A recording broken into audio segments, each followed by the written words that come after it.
কাউকে বলতে হয়, সেটা যদি আমাকে শোনাতো তাহলে আমি তাকে প্রেম নিবেদন করতে পারতাম। এই কথা মানে ও তো ওথেলোকেই বলতে চাইছে, মিন করতে চাইছে। এবার ওথেলো এটা বুঝতে পারলো যে তাহলে ওর ইন্টারেস্টের কথাটাও জানতে চাইছে। তখন ওথেলো বুঝতে পারলো যে she is in love with him. দিয়ে ও কি বললো যে ও কথাটা এত ফ্র্যাঙ্ক মানে এত খোলাখুলি বলেছিল Desdemona, which Othello could not but understand. He spoke more openly of his love. যে ওথেলো সে কি করলো, বুঝতে পারলো ব্যাপারটা, and he spoke more openly, এবং সে আরো খোলামেলা ভাবে বলতে লাগলো অফ হিজ লাভ, মানে তার প্রেমের সম্পর্কটা আরো খোলামেলা হয়ে গেল। আর ওইটা আই এ ডিয়াজ ওটা হবে and thus got the consent of the generous and gorgeous lady Desdemona to marry. এইভাবেই ওথেলো দেশদেমোনার কনসেন্ট পেল, মানে পারমিশন পেল যে দেশদেমোনা ওথেলোকে বিয়ে করবে বা বিয়ে করতে রাখে। মানে এখানে স্টোরিটা কিভাবে গ্রো করবে সেটা বলা হলো না একবারে, যেহেতু এটা আমরা অ্যাভারেজ ভার্সন পড়ছি, হ্যাঁ, বা জিস্ট পড়ছি, সেই জন্য দেয়ার ম্যারেজ হুইচ দো ওয়াজ প্রাইভেটলি সালমানাইজড, যদিও তাদের বিবাহটা সালমানাইজড মানে সম্পূর্ণ হয়েছিল, হ্যাঁ, could not be kept a secret for long, দীর্ঘদিন ধরে ওটা আর গোপন রাখা গেল না। When the news reach Brabantio, যখন খবরটা ব্রাবান্সিওর কাছে পৌঁছালো, he appeal to the Duke of Venice, ভেনিসের ডিউকের কাছেও দাবি জানালো, and prayed for justice against Othello, ওথেলোর এগেনস্টেও বিচার চাইলো, accusing him of casting spell and witchcraft to seduce the gentle Desdemona. ও কি বললো যে ও কি করেছে, কাস্ট স্পেল মানে জাদুবিদ্যা বা তন্ত্রমন্ত্র বিদ্যা করেছে, to seduce the gentle Desdemona. Seduce মানে কি, লিওর বা এন্টাইস, হ্যাঁ, যে ওকে বা টেম্পট, ওকে প্রলুব্ধ করিয়েছে কোন জাদুমন্ত্র করে।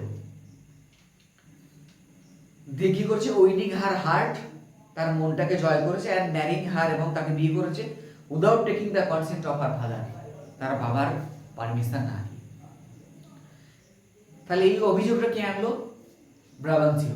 কোথায় না, ডিউকের কাছে, যে আমার মেয়েকে এইভাবে ফাঁদে ফেলে কোনো জাদুমন্ত্র বিদ্যা করে আমার মেয়েকে আমাকে না জানিয়ে বিয়ে করে নিয়েছে, ওটাও অভিযুক্ত জানানো। Meanwhile the state of Venice was in urgent need of Othello. তখন ওই ভেনিস রাজ্যটার ওথেলোর প্রচন্ড প্রয়োজন ছিল। The Senate received a news that, Senate একটা খবর পেল যে the Turks had set sail fleet, Turks মানে তুর্কিরা কি করেছে না, নৌবহর নিয়ে আসছে, উইথ মাইটি প্রিপারেশন, জোরালো প্রস্তুতির সঙ্গে, ফর হোস্টেলিটি, শত্রুতা করার জন্য, and they were moving towards the island of Cyprus, এবং তারা সাইপ্রাসের দ্বীপের দিকে আসছে, with the intent to regain it from the ভেনিসিয়ানদের কাছ থেকে এটা ছিনিয়ে নেওয়ার জন্য। In the state of emergency, এরকম এমার্জেন্সি মানে জরুরি অবস্থায়, Othello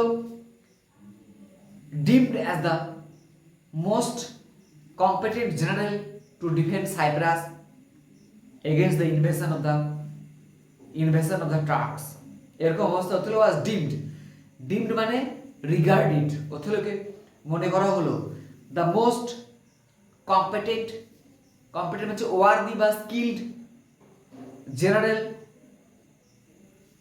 army general to defend Cyprus against the invasion of the Turks মানে তুর্কিদের আক্রমণ থেকে রক্ষা করার জন্য একমাত্র তারা ওথেলোকেই ওয়ার্দি বলে মনে করলো। হেন্স ওথেলো ওয়াজ সামন বিফোর দ্য, সুতরাং ওথেলোকে কোথায় ডাকা হলো, বিফোর দ্য সেনেট মানে হচ্ছে একটা সভা, ঠিক আছে, যেমন আইনসভাকে বলা হয় সেনেট। ইউএসএ আইনসভাকে বলা হয় সেনেট, মানে উচ্চকক্ষ। আমাদের আমাদের যেমন পার্লামেন্টের লোকসভা, বিধানসভা, রাজ্যসভা বলি না, ওদের ওখানে বলা হয় Senate. So he was therefore called to the Senate both as a candidate for a noble employment and esteemed as well as the culprit. আচ্ছা, ওথেলোকে সেনেটে ডাকা হলো। He was therefore called to be the senate both, মানে দুটো কারণের জন্যই ডাকা হলো। As a candidate for a noble employment, মানে তাকে মহান কার্য ভার তার উপরে দেওয়া হবে তার জন্য, and esteem as well as culprit, এবং তাকে দোষী হিসাবেও ডাকা হয়েছিল। Charged with offence by senator Brabantio, ব্রাবান্সিওর অভিযোগের জন্য তাকে কালপ্রিট বলেও, মানে দুটো কারণের জন্য ওকে ডাকা হয়েছিল। একটা কারণ কি না, ওকে সাইপ্রাস দ্বীপে যুদ্ধের জন্য যেতে হবে, আর একটা ব্রাবান্সিও ওর এগেনস্টে যে অভিযোগ টেনেছিল তার দোষী হিসাবে ওকে ডাকা হয়েছিল। The old senator was heard with utmost patience in the assembly. Assembly মানে ওই সেনেটরের যে কক্ষ, ওই রুমে। অ্যাসেম্বলি মানে সভা, একত্রিত হওয়া, টুগেদারনেস। সবাই মিলে যখন একত্রিত হয়েছিল, সেনেটরসরা যখন সবাই ওখানে ছিল, তখন সবাই ওই ব্রাবান্সিওর কথা শুনলো। And the infuriated father accused Othello in outrage manner, এবং প্রচণ্ড উদ্ধত্ত হয়ে ব্রাবান্সিও ওথেলোকে অ্যাকিউজ করলো, দোষী সাব্যস্ত করলো বা দোষী বললো। Hence when Othello was called such, আচ্ছা, when Othello was called upon for his defense, ওথেলোকে যখন তার যুক্তি রাখার জন্য ডাকা হলো, he had only to narrate a simple story of his love. সে কি করেছিল না, তার ভালোবাসার একটা সরল সাধারণ গল্প সে বলেছিল। which he did so in such artless eloquence, মানে আর্টলেস মানে এখানে সরলভাবে, হ্যাঁ, such artless eloquence মানে সরলভাবে। এখানে eloquence মানে হচ্ছে ন্যারেটিভ বলতে পারিস, যে বর্ণনা করেছিল। That even the duke had to confess, যে ডিউকও এটা স্বীকার করেছিল, that a tale so told would have owed his daughters to, যে এরকম গল্প যদি বলা হয়, এরকম গল্প শুনে আমার মেয়েও ওথেলো প্রেমে পড়েছিল। বুঝতে পারলি? তাহলে ডিউক কি বললো, যে এরকম গল্প শুনে দেশদেবনা নয়, আমার মেয়েও ওথেলোর প্রেমে পড়ে যেত। and the spell and conjurations which Othello had used in his courtship plainly appeared to have been no more than the honest art of wooing. And the spells and conjurations মানে ও যে জাদুমন্ত্র করেছিল, ওই যেটা বলছিল আর কি ব্রাবান্সিও, which Othello had used, যেটা Othello ব্যবহার করেছিল in his courtship। এই কোর্ট কথাটার তিনটে মানে, একটা হচ্ছে কোর্ট মানে আইনসভা, একটা কোর্ট হচ্ছে রাজসভা, আর একটা কোর্ট সিওইউআরটি কোর্ট মানে প্রেম নিবেদন করা। সে তার প্রেম নিবেদন করার জন্য যে জাদুবিদ্যা বা ছলনা করেছিল, বলা হচ্ছিল appear to have been no more than the honest art of wooing, যে এটা সাধারণভাবেই একটা প্রেম নিবেদন করা ছাড়া আর কিছু ছিল না।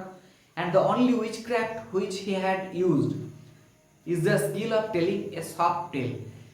ও কি উইচক্রাফট করেছিল না, ও গল্পটা খুব সিম্পলি বলেছিল, to win a lady's heart, একটা মেয়ের মন জয় করার জন্য। The statement of Othello was confirmed by Desdemona. এবার ওথেলো যে স্টেটমেন্ট, সেটা দেশদেমোনা কনফার্ম করলো। হু অ্যাপিয়ার্ড ইন কোর্ট, যে কোর্টে মানে ওই সভায়, এখানে রাজসভায় হাজির হয়েছিল, অ্যান্ড অ্যাকনলেজড, এবং স্বীকার করলো that she was bound by duty to Brabantio for her life and education, তার জীবন ও শিক্ষার জন্য সে জীবন তার বাবার প্রতি সে দায়বদ্ধ। But now she has a higher duty to perform for her lover and husband Othello. কিন্তু তার চেয়েও বড় দায়িত্ব তার এখন আছে কি না, তার প্রেমিক বা তার হাজবেন্ড ওথেলোকে দেখাশোনা করেন। কোয়াইট লাইক হার মাদার, তার মায়ের মতোই, হ্যাড ডান ইয়ার্স এগো, যার ওর মা কি করছিল ইয়ার্স এগো, না অনেক বছর আগে, in performing Brabantio above her father, যে ব্রাবাঞ্চিওকে মানে ওর বাবাকে যেমন ওর মা বেছে নিয়েছিল, সেরকম ওকেও কি করতে মানে দেশদেমানাকেও কি করতে হবে, ওথেলোকে বেছে নিতে হবে। কারণ হাজবেন্ডকে ছেড়ে কেউ তো তার বাবার কাছে যাবে না, তাই না? হি ওয়াজ অলসো আচ্ছা আনএবল টু মেনটেন হিজ প্লি, এবার ও যে দাবিটা জানিয়েছিল সেটা সে আর টিকিয়ে রাখতে পারলো না। দি ব্রাবাঞ্চিও কি করলো, accept the Moor as his son in law, Moor মানে ওথেলোকে তার জামাই হিসেবে মেনে নিল, অ্যান্ড টোল্ড হিম দ্যাট, এবং তাকে বলল যে with all his heart he would keep her away from him, সে তাকে তার কাছ থেকে সরিয়ে রাখবে, মানে সরিয়ে রাখার চেষ্টা করবে। কাকে না, ওর মেয়েকে। কার কাছ থেকে না, ওথেলোর কাছ থেকে। কারণ ও মন থেকে তো মেনে নিতে পারছে না ব্যাপারটা, না। He was also glad that, সে এটা ভেবে আরো আনন্দিত হয়েছিল that he had no other child, যে তার আর কোনো সন্তান নেই। ফর কারণ this behaviour of Desdemona would have made him a tyrant, দেশদেবনার এই আচরণ তাকে অত্যাচারী করে তুলত, and had clog on them for desertion, মানে তার সঙ্গে এরকম ব্যবহার করার জন্য, ডিসেপশন করার জন্য তাকে কি করত, কোনো কিছুর সঙ্গে তাকে ক্লগ মানে কাঠের শক্ত কিছু, হ্যাঁ, বেঁধে রাখত। হি ইভেন মানে এখানে বলতে চাইছে যে দেশদেবনার এই আচরণটা যদি তার আর কেউ থাকতো, কোনো ছেলে মেয়ে, তাহলে তাদেরকেও প্রভাবিত করত। হি ইভেন ওয়ার্ড ওথেলো, এমনকি সে ওথেলোকে ওয়ার্ড করে দিয়েছিল অ্যাবাউট দেশদেবনা সম্পর্কে। এই কথাটাও ভাইটাল বলবে খুব, যে কথাটা ভবিষ্যতে একটা ভয়ঙ্কর কথা হয়ে দাঁড়াবে দেশদেবনার কাছে। হি ইভেন ওয়ার্ড ওথেলোকে সাবধান করেছিল অ্যাবাউট দেশদেবনা সম্পর্কে। কি বলে না, who had deceived her father might also deceive him, যে তার বাবার সঙ্গে প্রতারণা করতে পারে, সে তোমার সঙ্গেও প্রতারণা করবে। চলে মারাত্মক জোরালো একটা স্টেটমেন্ট দিয়ে দিল কে, ব্রাবাঞ্চিও। এই স্টেটমেন্টটাই পরবর্তীতে ওথেলোর সন্দেহটাকে আরো জোরালো করবে, যার ফলে ওথেলো ভুল বুঝবে ওকে, যখন ও মানে সত্যিটা খুঁজে বার করার চেষ্টা করবে না কোনো সময়। মানে ও যখন ওর সঙ্গে ভিলেনাস অ্যাক্টিভিটিগুলো করা হবে, সাপোজ আমি কোনো একজনকে ভালোবাসি, মানে প্রেমটা আমার জোরালো, হ্যাঁ, আর আমার মধ্যে একটু ইগো ভাবও আছে, যেহেতু আমি একজন আর্মি জেনারেল, হ্যাঁ, আমি একটা সমাজের এস্টাবলিশড পারসন। এবার আমার কারোর জন্য কোনো রকম জেলাসি নেই, কারণ কি, I have the top notch quality, না, আই এম সাবলাইম। জেলাস ফিল করবো কখন, যে আমি যদি বা আমি নিজেকে ইনফেরিয়র ফিল করতাম যদি আমার মধ্যে কোনো ঘাটতি থাকতো, কিন্তু আমার মধ্যে তো কোনো ঘাটতি নেই। He has power, he has money, everything he has. সেই জন্য ও কোনো সময় কারোর প্রতি জেলাস বা ইনফেরিয়র ফিল করতো না, ঠিক আছে। সেই জন্য ও ক্যাসিও ওর বাড়িতে অবাধ আনাগোনা ছিল, কিন্তু যখন ইয়াগো, এবার ওর প্রচন্ড ভালোবাসা ছিল, দেশদেবনাকে প্রচন্ড ভালোবাসত ওথেলো। এবার এরকম অবস্থায় সামান্য যখন একটু আঘাতেই না ভেঙে পড়বে, যে এরকম ইয়ে করবে যে আমার ওয়াইফ, সে আমাকে আর ভালো লাগবে না, তার সে অন্য কারোর সঙ্গে এরকম অ্যাফেয়ার্সে জড়িয়ে যাবে। এই ব্যাপারটা ওকে খুবই আঘাত দেবে আর কি, ওথেলোকে দিয়ে। ও তখন ব্যাপারটা সত্যি মিথ্যাটা যাচাই করবে না, ওকে এতটাই ইয়াগোর চিন্তা ভাবনায় এতটা অ্যাবজর্ব হয়ে যাবে যে ও তখন ভুল ঠিক বিচার না করেই মার্ডারটা করবে, যেটা ওর জীবনের চরম ভুল।